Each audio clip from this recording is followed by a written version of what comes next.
There likewise fell the family Bible, which the long-buried patriarch had read to his children, in prosperity or sorrow by the fireside, and in the summer shade of trees, and had bequeathed downward as the heirloom of generations. There fell the bosom Bible, the little volume that had been the soul's friend of some sorely tried child of dust, who thence took courage, whether his trial were life or death, steadfastly confronting both in the strong assurance of immortality.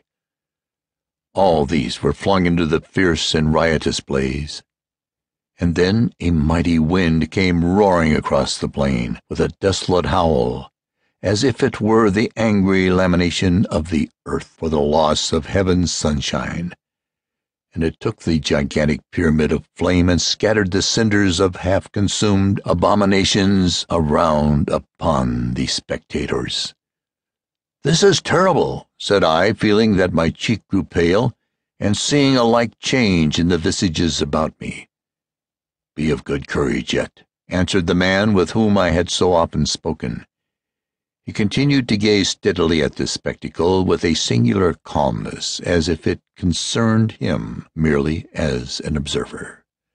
"Be of good courage, nor yet exult too much, for there is far less both of good and evil in the effect of this bonfire that the world might be willing to believe."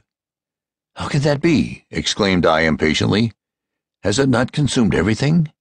Has it not swallowed up or melted down every human or divine appendage of our mortal state that had subsistence enough to be acted on by fire?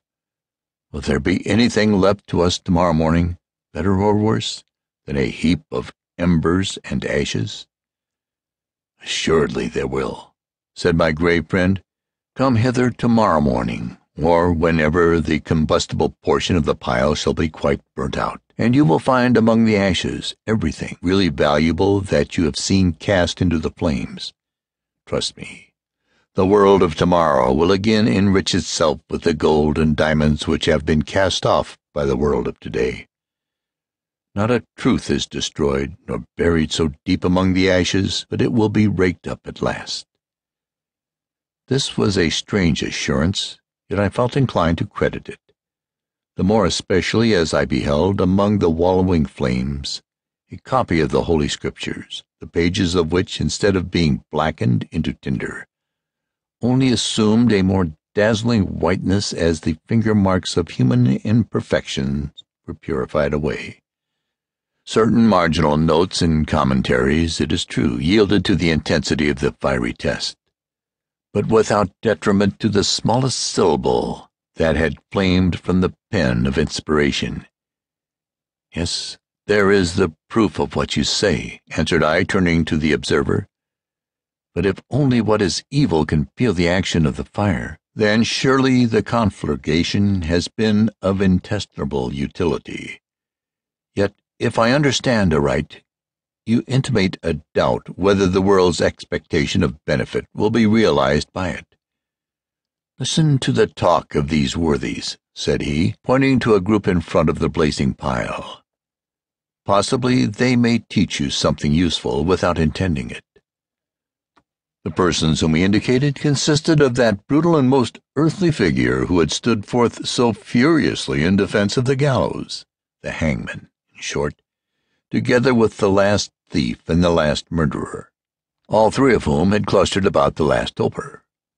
The latter was liberally passing the brandy bottle, which he had rescued from the general destruction of wines and spirits.